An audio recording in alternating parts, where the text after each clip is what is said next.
Hello friends, আজকে noodles কী করে ঝরঝরে থাকে সেই পদ্ধতিটাই আজকে তোমাদের সাথে শেয়ার করব।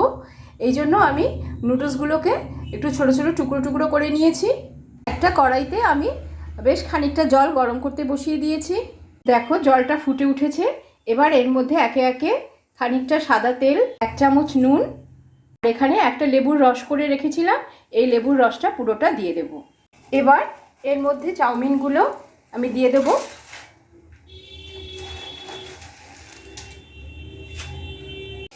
80% মতন যখন বয়েল হয়ে যাবে তখন আমি এটাকে বন্ধ করে দেবো গ্যাসটাকে। 80% মতন নুডলসগুলো বয়েল হয়ে যাওয়ার পরে আমি এগুলো একটা চালনিতে নিয়ে নিয়েছি জল ঝরানোর জন্য। এবার নুডলসগুলোর মধ্যে খানিকটা সাদা তেল ছড়িয়ে দেব, দিয়ে ভালো করে সমস্ত নুডলসের গায়ে মাখিয়ে নেব, তাতে নুডলসগুলো একদম ঝরঝরে থাকবে। নুডলসের গায়ে তেলগুলো ভালোভাবে মাখিয়ে নিলে নুডলসগুলো খুব ভালো মতন ঝরঝরে থাকবে। তোমরাও এরকম চেষ্টা করে দেখতে পারো, এতে নুডলসটা খুব ঝরঝরে থাকে।